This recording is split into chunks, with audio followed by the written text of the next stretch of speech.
बिस्मिल्लाहिर्रहमानिर्रहीम। अस्सलाम वालेकुम। आज हम ये 9th का मैथ का एक्सरसाइज 2.3 इसके बारे में लेक्चर होगा। तो एक्सरसाइज 2.3 को समझने से पहले ये इसका लेक्चर का नंबर बनेगा 9। दोबारा सुन ले, math 9th lecture number 9 exercise 2.3। अब 2.3 एक्सरसाइज को समझने से पहले दो बातों को क्लियर करना या समझना जो है वो इंतहाई ज़रूरी है। वो है ये मैंने लिखी है रेडिकल फॉर्म और एक्सपोनेंशियल फॉर्म। ये आपकी बुक के पेज नंबर 44 पे एक्सप्लेन की हुई हैं। मैंने ज़रा यहाँ थोड़ा सा एक दो फिक्रे कम लिखे हैं, वहाँ थोड़ा और भी एक दो फिक्रे हैं। आप उनको मज़ीद देख के स्टडी करके मज़ीद इसमें क्लियरिटी कर सकते हैं। तो इन एक्सपोनेंशियल फॉर्म और रेडिकल फॉर्म इनमें हम फर्क आप समझेंगे। कहता है जी radical form, in radical form radical sign is used. Radical sign ये जिसको हम आम तौर पे स्क्वायर रूट पढ़ते हैं, अंडर रूट पढ़ देते हैं, इसको टेक्निकल मैथ में रेडिकल साइन कहा जाता है। तो radical sign x is equal to nth root of a। इसका पूरा पढ़ने का जो तरीका है, जो पूरा इसका सेंटेंस बनता है, उस पर जरा गौर करें। x is equal to nth root of a, x जो है a के जब हम nth रूट या कितने नंबर रूट लेंगे उसका स्क्वायर रूट, जिसको हम कह देते हैं आमतौर पे स्क्वायर रूट नहीं कहेंगे, यहाँ nth रूट कहेंगे, तो उसका आंसर आएगा x। अब इसके अंदर आप जरा मजीद थोड़ा सा गौर से सुन लें कि ये जो n है इसको कहा जाता है रेडिकल साइन या रेडिकल ऑर्डर भी इसको कहते हैं। और ये है रेडिकल साइन, ये radicand, radical order, radical sign, radicand, तो ये होती है रेडिकल फॉर्म। अब बात हमारे पास क्वेश्चन इस तरीके से आ जाते हैं कि जिनको हम रेडिकल में रखते हुए प्रॉपरली हल या सॉल्व नहीं कर सकते या हमें थोड़ी डिफिकल्टी होती है, तो फिर हम उसके लिए उसको एक्सपोनेंशियल फॉर्म में कन्वर्ट कर लेते हैं। उसमें हमें ज़रा इजी जो है ना रहता है। अगर एक्सपोनेंशियल फॉर्म में थोड़ी डिफिकल्टी हो तो फिर हम उसको रेडिकल फॉर्म में ले जाते हैं। तो ये नीचे उसने एक्सपोनेंशियल फॉर्म के बारे में एक्सप्लेन किया कि जी in exponential form exponential is used in place of radicals. Radical के साइन की जगह पे या रेडिकल फॉर्म की जगह पे एक्सपोनेंशियल फॉर्म में जब हम लिखेंगे तो x is equal to a। अब ये जो nth रूट था ये इसकी पावर बन जाएगा, तो इसको हम लिखेंगे 1/n। तो कोई भी कितना भी रूट हो, nth रूट से मतलब है कि भाई second root, third root, fourth, fifth, seventh, इस तरीके से मुख्तलिफ ये आपके आगे चलकर क्वेश्चन आएंगे। तो उसमें जो भी नंबर दिया गया हो उसको हम बटे की लाइन के नीचे लिखते हैं और 1 को ऊपर लिखते हैं। अब 1 को आप ये भी कह सकते हैं कि 1 इस a की अपनी पावर है, a की अपनी पावर है, अपना एक्सपोनेंट है, और ये इसका रूट की पावर है। तो ये रूट की पावर जो है वो नीचे लिखी जाएगी और जो दिए गए नंबर की अपनी पावर होगी वो ऊपर लिखी जाएगी। ये फॉर्म अब हम जब एक्सरसाइज में जाएंगे तो वहां आपको मजीद क्लियर हो जाएगा। आप थोड़ा सा बुक को भी कंसल्ट करें, ये पेज नंबर 44 मैंने लिखा हुआ है, वहां ये सारी बातें लिखी हुई हैं थोड़ी डिटेल में। अब आ जाए एक्सरसाइज 2.3 पे। इसके क्वेश्चन नंबर 1 और 2 सिर्फ ये जो मैंने आपको दो डेफिनेशन एक्सप्लेन की उसी से ताल्लुक रखती हैं कि जी एक्सपोनेंशियल फॉर्म को रेडिकल फॉर्म में लिखें, रेडिकल फॉर्म को एक्सपोनेंशियल फॉर्म में लिखें। उसमें हम डिटेल में जो नहीं जाते, तो वो मैंने आपको यहाँ क्लियर कर दिया। अब डायरेक्ट हम एक्सरसाइज के क्वेश्चन नंबर 3 पे जाते हैं जो कि हल करने से ताल्लुक रखता है और वो बिल्कुल सेम जैसे यहाँ मैंने आपको एक्सप्लेन किया। अगर आप तवज्जो से गौर से सुनेंगे तो ये सारी बात आपको बड़ी आसानी से क्लियर हो जाएगी। इसका पार्ट 1 है, इसको पढ़ने का तरीका पूरा समझें। Third root of -125, third root of -125। अब ये जो 125 है इसके हम बनाएंगे फैक्टर्स, जिसको हम प्राइम फैक्टराइजेशन कह देते हैं। तो ये अगर ज़बानी हो तो ये यहाँ ये बनाना जरूरी नहीं होता, लेकिन अपनी आसानी के लिए, अपनी जानकारी के लिए, मजीद उसको जो है ना बेहतर समझने के लिए अगर आप साइड पे इसकी फैक्टराइजेशन कर लेंगे तो ये आपके लिए फायदामंद होगी, फिर प्रैक्टिस हो जाती है। तो ये देखिए 125 की जब फैक्टराइजेशन करेंगे तो 5 2 are 10, 2 कैरी 25, 5 are 25, फिर 5 5 are 25, 5 1 are 5। अब यहाँ गौर करें कि ये 5 जो है कितनी बार है, 3 दफा। 5 कितनी बार है, 3 दफा, यानी कि 5 को 3 दफा आपस में ही मल्टीप्लाई किया जाए तो 125 बनता है।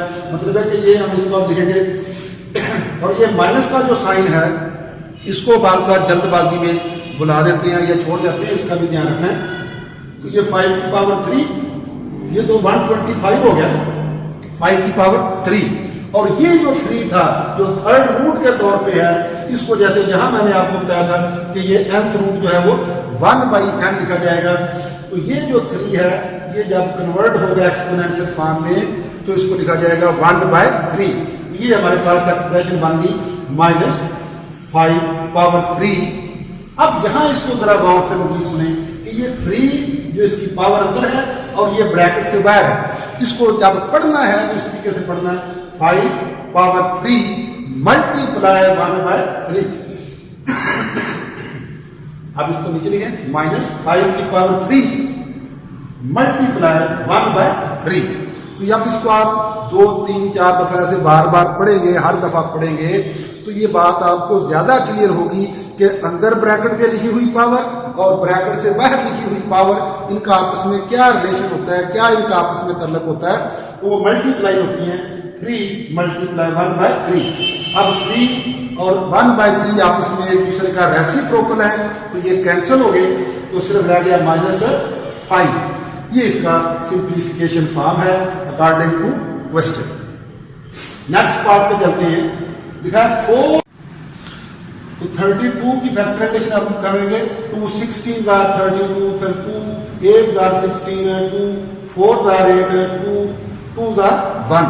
जब यहाँ 1 आ गया, अब आप इसको काउंट करें 1 2 3 4 5 टाइम्स 2 आए, यानी कि 2 को 5 टाइम्स अपने आप से ही मल्टीप्लाई किया जाए तो इक्वल टू 32।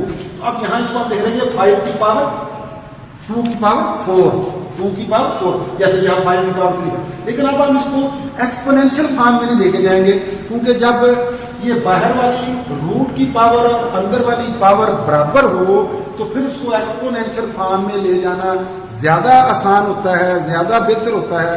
लेकिन अगर पावर डिफरेंट हो जाए, जैसे यहाँ देखें बाहर जो रूट की पावर है वो 4 है और जो 2 की अपनी पर्सनल पावर है, जाती पावर है वो 5 है, तो ये डिफरेंट है। तो अब हम इसको मजीद ब्रेक डाउन कर लेंगे कि यहाँ 2 की पावर 5 में से 2 की पावर 4 अलग कर लेंगे, मल्टीप्लाई 2 की पावर 1 अलग कर देंगे, तो ये वही 2 की पावर 5 के बराबर ही बनता है। तो अब यहाँ से मजीद आगे चलेंगे तो इसमें से आप देखें बाहर की पावर और अंदर की पावर एक 2 के बराबर है, उसको हम अलग ले लेंगे 2 की पावर 4 और इसका 4th रूट मल्टीप्लाई 2 की पावर 1 है जो कि नहीं लिखी जाती है अकेली हो तो, और इसका रूट बैरल इसका भी 4 है, वो अक्सर बच्चे छोड़ जाते हैं, भूल जाते हैं, इसका भी है। अब इसका देखिए जैसे हम आम स्क्वायर रूट के अंदर कहते हैं कि जी स्क्वायर रूट से कैंसिल हो गया, वो एक्चुअली इसलिए होता है कि यहाँ अंदर भी उसकी पावर 2 होती है और बाहर उसका रूट भी सेकंड होता है, उसकी वजह से हम उसको कहते हैं स्क्वायर रूट से कट गया। तो वो होता ही है कि यहाँ भी 2 होता है, यहाँ भी 2, लेकिन अब यहाँ 4 है, यहाँ भी 4 है, तो ये उसी तरीके से आपस में ये कैंसिल हो जाएंगे। जैसे यहाँ 3 मल्टीप्लाई 1/3 आपस में कैंसिल हुए थे, तो ये 4 से कैंसिल हो गया, तो ये सिर्फ 2 रह गया मल्टीप्लाई, अब ये ऐसे लिखा इसको पढ़ते हैं 2 मल्टीप्लाई 4th रूट ऑफ 2, ये बच गया था क्योंकि इसकी कटिंग नहीं हो सकी, तो 2 multiply 4th root of 2। Next part 3 पे चलते हैं। 5th root of 3/32, 5th root of 3/32। अब आपको पता है कि 3 जो है ये प्राइम नंबर है, 3 की मजीद फैक्टराइजेशन नहीं होती, जो प्राइम नंबर होते हैं उनकी मजीद फैक्टराइजेशन नहीं हो सकती, इसलिए हम इनको अलग अलग कर लेंगे। 5th रूट ऑफ 3 इसको अलग ऊपर लिख लेंगे और ये नीचे 32 की इसको अलग ले लेंगे। अब अगले स्टेप पे चलेंगे तो 3 की तो फैक्टराइजेशन होती नहीं, 32 की फैक्टराइजेशन ये हमने पिछले पार्ट में की है। अगर आपको ज़ुबानी याद हो तो आपको मैंने पहले क्वेश्चन में ये बात बताई थी कि अगर ज़ुबानी याद हो तो उसको यहाँ हासिल करने की जरूरत नहीं है, ये हम अपनी आसानी के लिए समझने समझाने के लिए ये काम करते हैं। तो यहाँ आप इसको डायरेक्ट भी लिख सकते हैं 5 की पावर 2 और ये इसका 5th रूट। अब 5 क्योंकि 3 की तो पावर नहीं है, सिर्फ उसका 5th रूट है, वो तो ऐसे रहेगा। 5 2 का देखें, इसका रूट और इसकी पावर जो है देखिए, इसका रेडिकल इंडेक्स और इसकी एक्सपोनेंशियल सेम है, ये आपस में कैंसिल हो जाएंगे। जैसे हम फिक्रा दोहराते हैं कि जी स्क्वायर स्क्वायर रूट से कैंसिल हो गया, तो ये सिर्फ 2 रह जाएगा। Next part 4, third root of -8/27, third root of -8/27। अब ये छोटा सा नंबर है, इसमें सिर्फ जो बात याद रखनी है, जो ध्यान रखना है, वो सिर्फ इस बात का कि जो माइनस का साइन है इसको जल्दबाजी में छोड़ नहीं जाना, भूल नहीं जाना, ठीक ना। बाकी इसमें सवाल में और कोई ऐसी बात नहीं है, छोटे छोटे 2 नंबर हैं, सिर्फ तरतीब और जो है आपने माइनस के साइन का ध्यान रखना है। तो ये माइनस, अब ये नंबर छोटा सा नंबर है कि 8 जो होता है 3 की पावर 2 की पावर 3 के बराबर होता है, ये हमने यहाँ डायरेक्ट इसको ले लिया 2 की पावर 3। और इसी तरीके से 27 ये होता है 3 की पावर 3, ठीक है। 3 मल्टीप्लाई 3 करें, 3 3 9, 9 3 27। अब इसको आप सेपरेट लिख लें तो ये माइनस का साइन लाजमी आएगा, तो ये आ जाएगा थर्ड रूट ऑफ 2 पावर 3 और बटे के नीचे आ जाएगा थर्ड रूट ऑफ 3 पावर 3।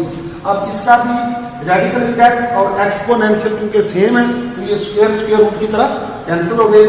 नीचे 3 का भी इंडेक्स और इसका एक्सपोनेंशियल सेम है, तो ये भी कैंसिल हो गए, तो ये -2/3 सिर्फ बच गया। नेक्स्ट ये एग्जाम्पल है पेज नंबर 44 पे, ये बड़ी इंपॉर्टेंट किस्म की और बड़ी अहम है, ये मुझे पहले नहीं याद रही, अभी मैं आपको एक्सप्लेन कर देता हूँ। तो ये third root of 16x power 4 y power 5, इसको बड़ा आराम से ध्यान से समझना। अब देखिए यहाँ मैंने एक बात की थी कि जब ये इंडेक्स और एक्सपोनेंशियल आपस में इक्वल ना हो तो फिर हम इसको रेडिकल फॉर्म में ही रखेंगे, लेकिन उसकी फैक्टराइजेशन कर लेंगे, उसको एक्सपोनेंशियल फॉर्म में नहीं लेके जाना।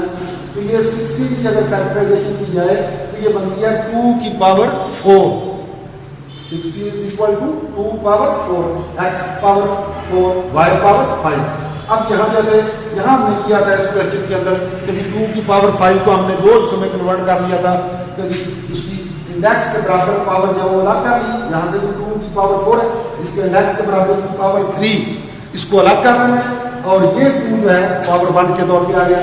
इसी तरीके से x की पावर 3 इंडेक्स के बराबर जो है वो अलग कर ली और x की पावर 1 को अलग कर ली।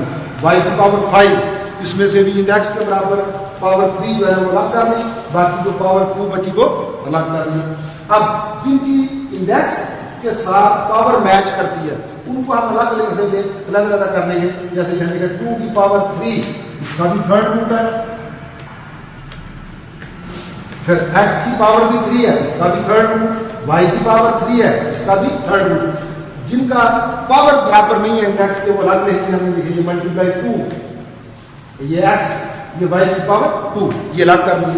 अब इसका भी इंडेक्स और एक्सपोनेंशियल इक्वल है, कैंसिल हो गए, इसका भी इंडेक्स और एक्सपोनेंशियल इक्वल है, कैंसिल हो गए, इसका भी इंडेक्स और एक्सपोनेंशियल इक्वल है, ये कैंसिल हो गए, तो ये बच गए third root of 2x y power 2। देखिए ये जो एंड पे बचना है ना, इसका जो थर्ड रूट है वो अक्सर जो है ना गलती हो जाती है, इस चीज़ को आपने बड़े ध्यान से तवज्जो से रखना है। उम्मीद है कि ये आपको चीज़ें काफ़ी हद तक बेहतर समझ आ गई होगी। अगर ना भी आए तो आप इसको दोबारा रिपीट करके देखें, बुक को कंसल्ट करने की कोशिश करेंगे। बुक के ऊपर थोड़े से 1-2 फिक्रे अदाफी भी लिखे हुए हैं, क्योंकि यहाँ बोर्ड पे गुंजाइश कम होती है, तो आप उम्मीद है कि बुक को कंसल्ट करेंगे तो बेहतर समझ आएंगे। खुदा हाफिज़।